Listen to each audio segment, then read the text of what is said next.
Hello, everyone. I'm Matt Strauss, the founder and CEO of RiseKit. Can y'all hear me okay? Cool. Usually I walk around with a mic, so it's going to be hard for me to stand still for 20 minutes. So if I start walking away, you can't hear me, just say something, all right? I'm Matt Strauss, the founder and CEO of RiseKit. That's okay. I like this. The founder and CEO of RiseKit. We are going to talk today about the do's and don'ts of finding untapped talent in localized communities. So everyone's like, what is untapped? What does that mean? A lot of the job seekers that we're talking about today are untapped because they're not on Indeed or LinkedIn often. About half the job seekers don't even use those tools. Another 25% on top of that might have a profile but never fully adopt the software.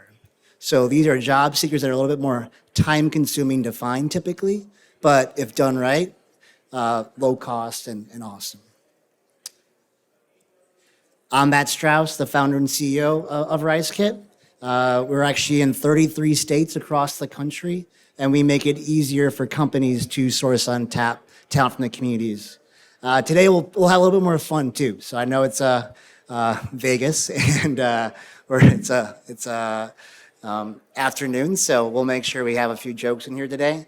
I'm not Jerry Seinfeld for anyone that saw him on Saturday or next week. I saw him this Saturday. It was incredible. Highly recommend him. So I'll try to be funny, but I will not match Jerry.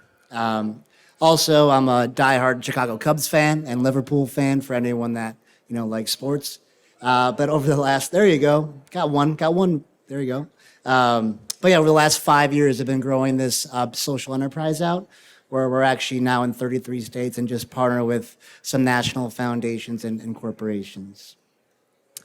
And so what we believe is that no matter what zip code somebody's born in, they deserve equal access to job opportunities. The leading indicator of poverty is the zip code that somebody grew up in.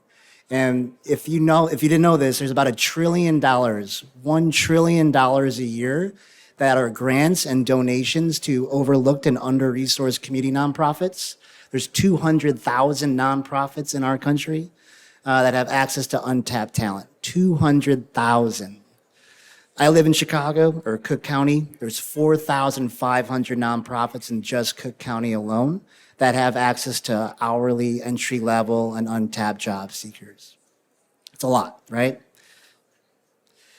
So today, though, I'm not going to tell you more about RiseKit. I'm just going to tell you at a high level how to do all this stuff. It's been about 5 years, 6 years now doing this. So the steps of creating a successful community engagement and localized hiring strategy revolves in three main buckets: researching and convincing your leadership team. So how many people here actually have a localized hiring strategy? Yep. How many here are exploring it? How many here have them, but you're not really doing too much? You want to do more. You want to grow it. It's about, I'd say, a third. By the way, pretty good attendance today. Look at this. Feel pretty famous or something, right? So yeah, the first step is researching and convincing your leadership team. So even if you have, a community engagement and hiring plan, you still could probably do more and get your leadership team more bought in, most likely. I'll talk about that. Then we'll talk about successfully launching the initiative. I'll be pretty quick around that. And then how to grow and scale your community hiring partnerships through skills-based hiring. Is anyone familiar with the skills-based hiring movement? Cool. Saw like one hand. Anyone? There we go. Now we're waking up. So that's what we'll talk about today. So your leadership team. Might want to hire from the community more. They might do a lot of lip service about this, right? But how can you actually make sure you take action on it? So first, research what your company's already doing. What's already happening out there? Then analyze data and survey your existing employees about where they're getting involved. Then learn about the why. Where does your leadership team volunteer? Who are they passionate about? But also what populations are your fellow coworkers passionate about? Then share the findings and strategy with everybody and go launch this thing. So this is my favorite slide of the presentation. How many of you have seen these slides or these hiring people, anyone that shows up? That is a local hiring strategy. It is not what I would recommend, but it is a strategy. If you have a billboard or if you have anything like this, you have an incredible opportunity to figure out why people want to work at your company and advertise it there. You should not be saying, kind of sending things and just saying, please show up, right? You have an amazing opportunity for eyeballs to see what you do, what your mission is, or why that people love to work with you. That's what you should be promoting there. Or saying, we want you, it's a little bit too vague still, right? The other is the career fairs. Who here goes to career fairs or your team goes to career fairs? Who gets a return on investment at every career fair? Okay, 10%, I'd say. Better than usual. It's usually about 5 or maybe 1 or 0. But yeah, career fairs are also a local hiring strategy that does count. But sometimes you get asked, what is your ROI? It's a little bit hard to track all that along the way. Then recruitment marketing. Indeed, LinkedIn, some of those are actually considered local recruitment marketing strategies because Indeed has a lot of job seekers. There might be other localized job boards, or you might have flyers at the YMCA or partnering with local churches or other nonprofits in the area. Then you might have a philanthropy or a foundation or giving team. You might want to know who they've actually given money to and figure out if there's been ways that you've been involved with them, as well. How many of y'all have a foundation or charitable giving team? So they're a huge opportunity because most of the nonprofits, talk to your foundation asking for money, but they also want a partner to bring you guys job seekers or great talent that they're mentoring along the way. So you want to make sure you leverage them as well. Then it's a survey. So this QR code right here, you can always fill out this QR code. There'll be a few times that you can fill this all out. I'll give you free assets of how you can actually go about doing this yourself. It'll take about a week to get that over to you, though. So you can survey your team to understand what your employees are currently doing. Some employees might already be at career fairs every week, or some volunteers in the community that might be already very involved. Then you want to look at your HCM or HRIS data about what skills and what jobs have people had prior, which I'll show you a little bit more in a second about that. Then you want to survey your employees and get qualitative interviews of your top performers, but also your weakest performers. You want to know, why do people want to work at your company? Usually it's either the mission, the pay, the benefits, or something else. Sometimes you hear incredible stories that your frontline team or your managers are saying that you want to make sure you adjust your job descriptions to do that. And then you got to summarize all those takeaways in one place. We might not have time for questions today, so I am also at Exhibit 411, just around the corner over there, if you want to find me after after this presentation. Here's the most important part. We are all humans, and we are all so passionate about our missions, especially your leadership team. They usually want to just talk about veterans until you're blue in the face, right? Or talk about immigrants that they're very passionate about. Try to figure out what are your leadership's current board that they're on, or maybe they're advising or just mentoring, or they have a story from their family about their passions. But also at the same time, your existing employees. They might be going to a place of worship. They might be involved in a local nonprofit or food pantry. That all could be great referral sources, as well in this survey that you want to send out. It also gets you to know the employees more, where you might want to incorporate your HR team and your marketing team about sharing some employee highlights, along the way. So it's a bang for your buck. Then ultimately you want to share your findings, which if you fill out the QR code, I can always give you an example community hiring playbook and plan. But review your answers from your employees and leadership, and share what the passions are. So that way your leadership team knows what all of your employees are dedicated for, but also where the skills are in the community. Understand your veteran, second chance, or diversity of your current employees. So maybe you have a lot of veterans already, or maybe you have a lot of job seekers that might have a background, or maybe you have a lot of job seekers that are first generation college students, right?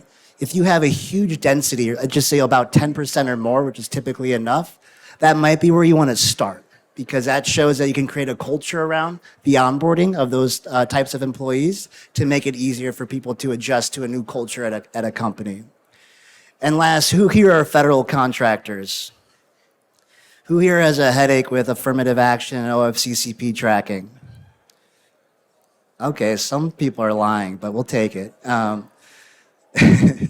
So yeah, then you also, if you have affirmative action goals for EEO, make sure you tie this all to that strategy as well, where it's also, a bang for your buck, but also you're able to show good faith hiring efforts.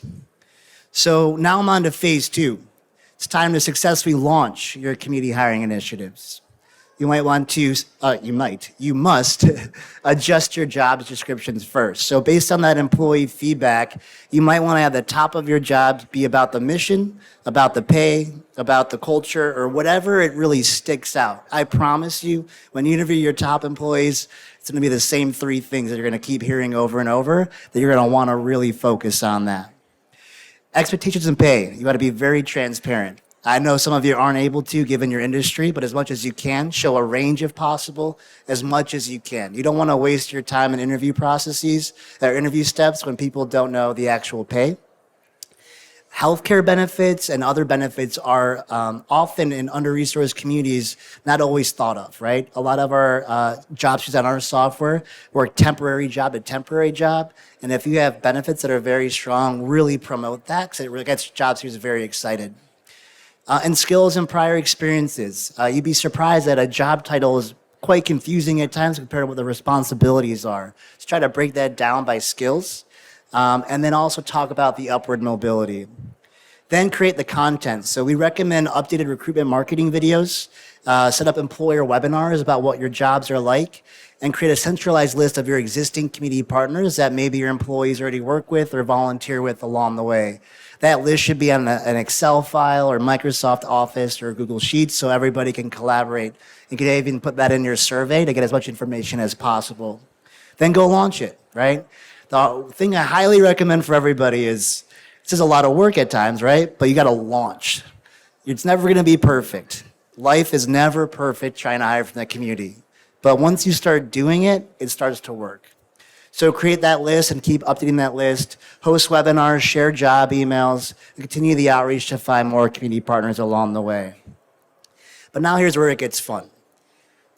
We've now been growing corporations and mid-sized companies and small businesses hiring, community hiring collaborations across Chicago, Memphis, and now soon to be the country. And what we found out is you have to be very focused on skills-based hiring and upskilling, finding the right upskilling job training programs, et cetera, that are out there.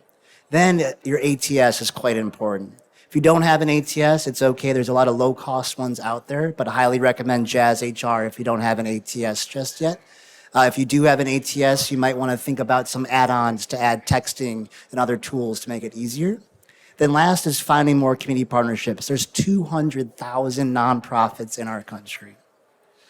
So this is the busiest slide for a reason.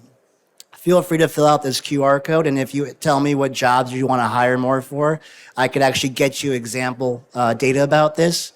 But what this actually shows, let's just say if the job was a customer service rep, it'll actually show what their jobs were prior at your company, and it'll show what their jobs are after.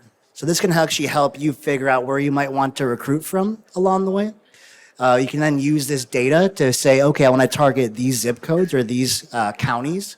There's a lot of data sources out there. So we actually use Lightcast for this data to be able to understand what's going on in your jobs.